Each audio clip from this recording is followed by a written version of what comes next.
Donc, je crois que franchement, pour fonder une société, je conseillerais aux gens d'avoir une tolérance à la douleur qui soit élevée. Dans cette vidéo, Elon Musk va nous expliquer à quoi ça ressemble de lancer une entreprise ambitieuse.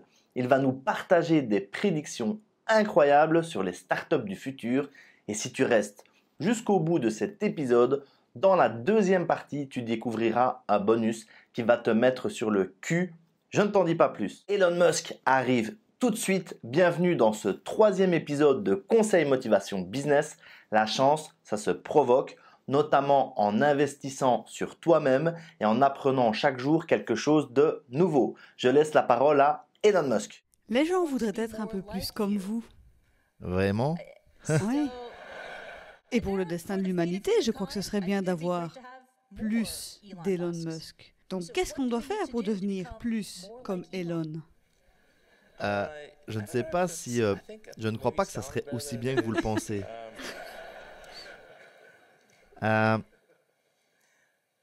Ouais, je sais pas. Vous savez, je veux dire, honnêtement, genre, j'ai un ami qui a un bon dicton qui concerne la création d'une entreprise.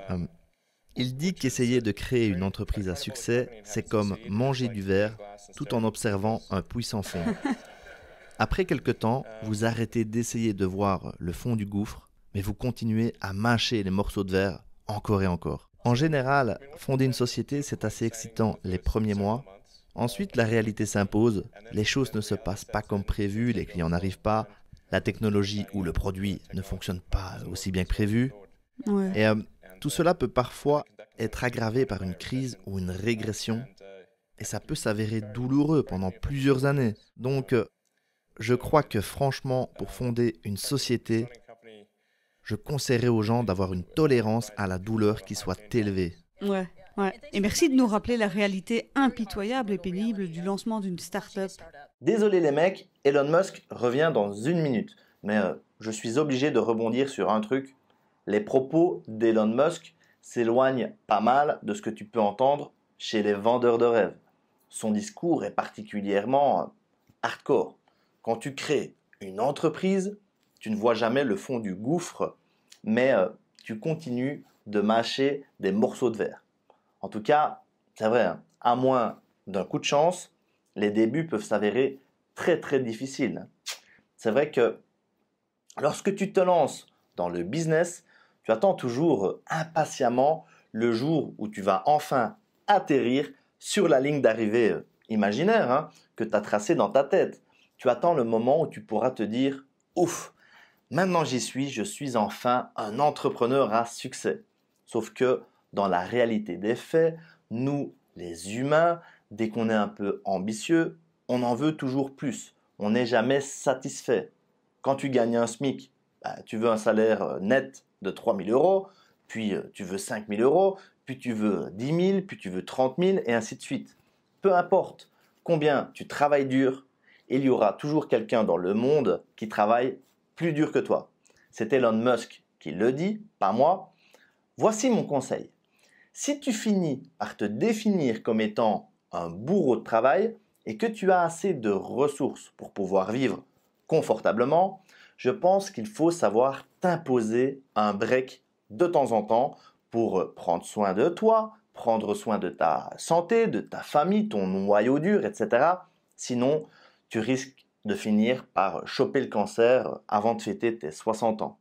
Il y a cette rumeur mystique sur Elon Musk et Tony Stark, vous savez. Les gens croient que Robert Downey Jr. a basé le personnage d'Iron Man sur vous. Ça paraît facile, ça paraît amusant, c'est une industrie de super-héros, mais en réalité, c'est plutôt très difficile. C'est quelque chose qui demande beaucoup de persévérance et d'acharnement même. Et craignez-vous que cette génération ou la génération suivante n'ait pas cette persévérance, cet acharnement pour aborder ces défis? Je crois que certains ont cette persévérance. Mais j'imagine que, oui, c'est vrai, peut-être que parfois, il y a des jeunes sociétés qui réussissent leur lancement sans subir cette longue période de douleur extrême. Mais moi, j'en connais pas beaucoup d'exemples de ce genre. Et donc, je crois que des grands entrepreneurs naissent chaque jour. Et on continuera de voir des entreprises incroyables se construire. Donc,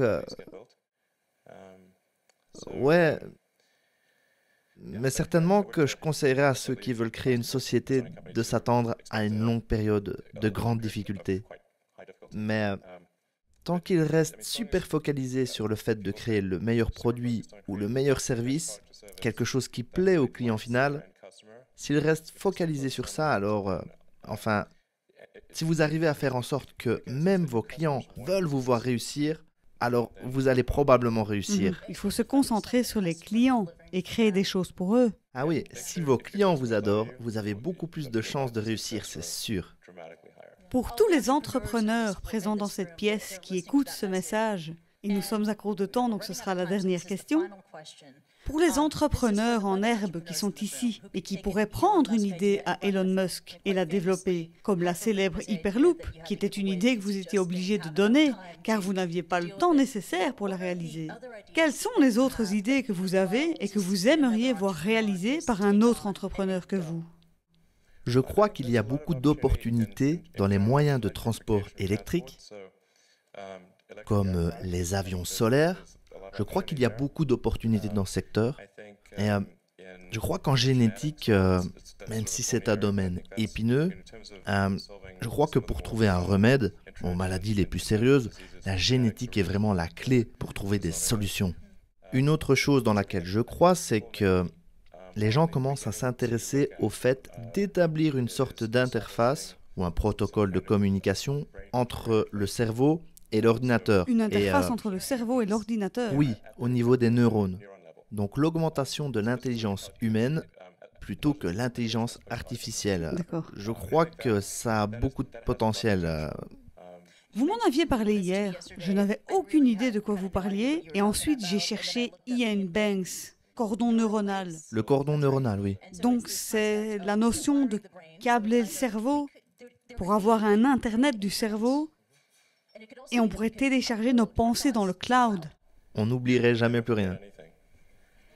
Et vous n'auriez plus besoin de prendre des photos. Ouais. C'est incroyable. Vous n'oublieriez jamais plus rien. Vous augmenteriez vos capacités à traiter l'information. Vous auriez un meilleur souvenir des informations, n'est-ce pas? Ouais. Mais lorsqu'une attaque des DOS par déni de service aura lieu... Oui, il faut faire attention au piratage, hein, ça pourrait vraiment tourner mal. Oui, il va vraiment falloir faire attention à ça. Mais j'ai lu que ça pourrait aussi être exploité pour combattre les maladies dégénératives, comme la maladie de Parkinson aussi. Oui, absolument. Ouais.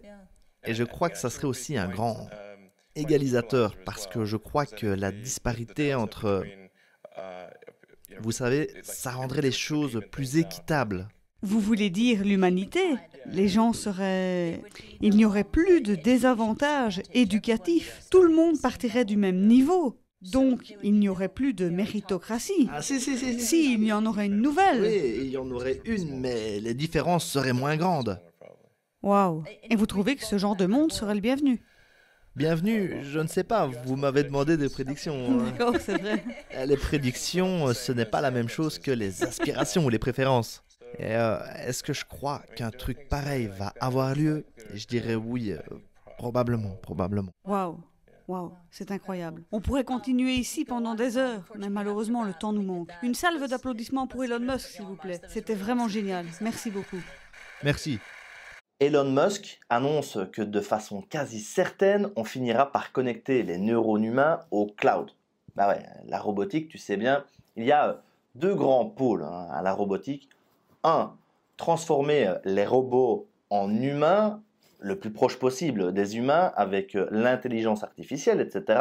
Ou deux, transformer l'être humain en robot, une sorte d'humain augmenté avec un cerveau multiprocesseur avec 256 gigas de RAM, je sais pas moi.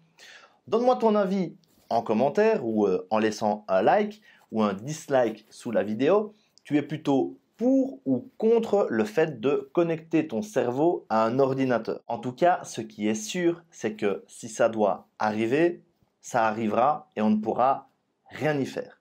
Comme toujours, moi, ce que je te propose, c'est d'essayer de tirer profit de la situation. Beaucoup de métiers vont disparaître avec la robotique. Il va vraiment être nécessaire de tirer son épingle hors du jeu si tu veux durer. C'est pour ça que j'ai souvent tendance à prôner le bouge-toi le cul. Pour toi qui es courageux et qui est resté jusqu'à la fin de la première vidéo, je t'offre une pépite, un bonus incroyable. Il s'agit d'un extrait d'interview d'Elon Musk réalisé il y a pas loin de 20 ans alors qu'Elon Musk était un jeune homme de 32 ans seulement.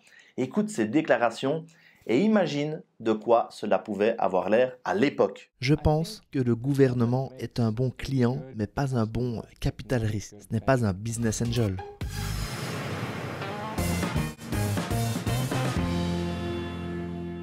Quand vous rêvez d'entreprise spatiale, que voyez-vous comme possibilité dans 5 ans à partir de maintenant, dans 10 ans, dans 15 ans, comme entreprise spatiale viable? C'est difficile pour nous de les imaginer parce qu'elles n'existent pas encore. Il y a déjà évidemment l'activité existante relative aux satellites d'une sorte ou d'une autre qui, je pense, avec une amélioration des coûts du transport dans l'espace, va profiter d'une petite augmentation d'activité, mais ça restera modeste.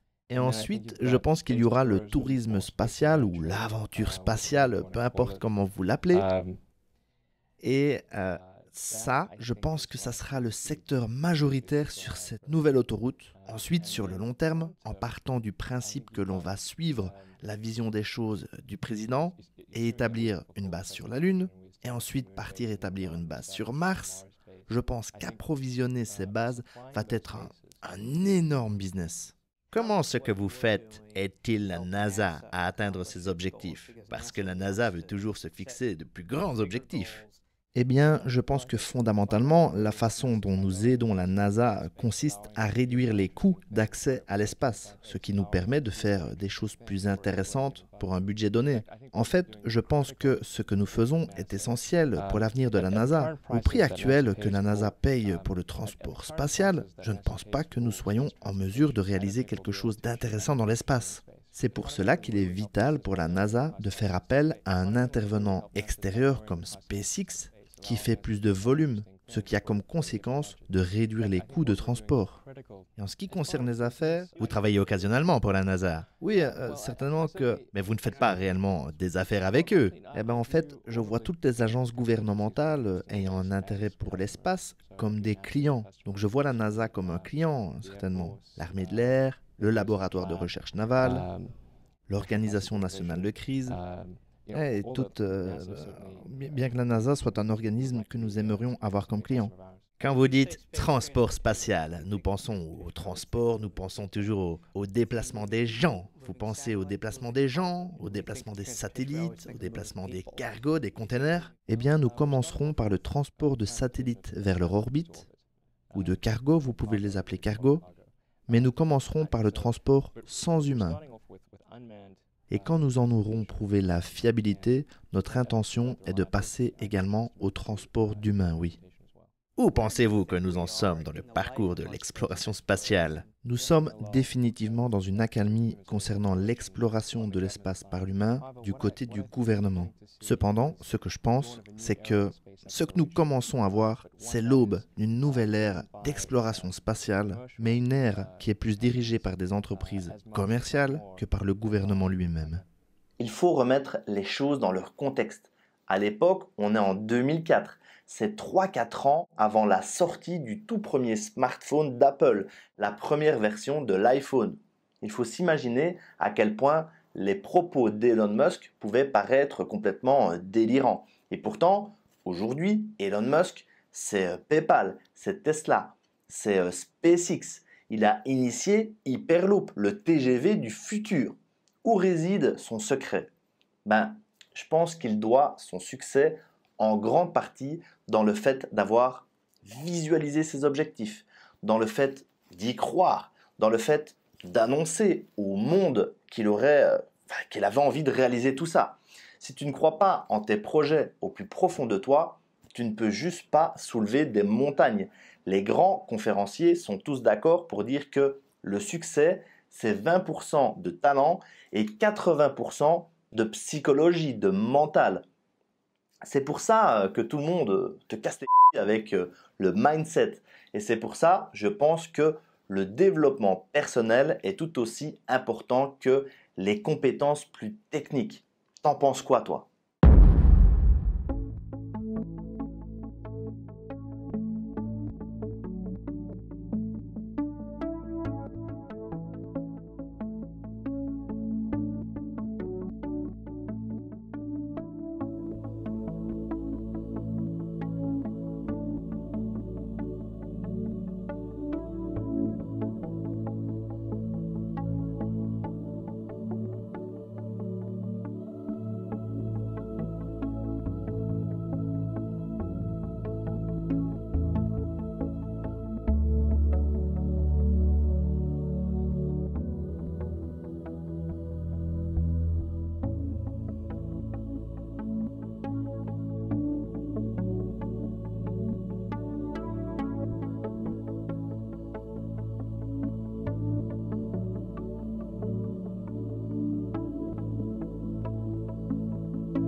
Si cette vidéo t'a plu, ne manque pas tous les autres conseils motivation business que tu peux trouver sur ma chaîne YouTube Nicolas Laruelle.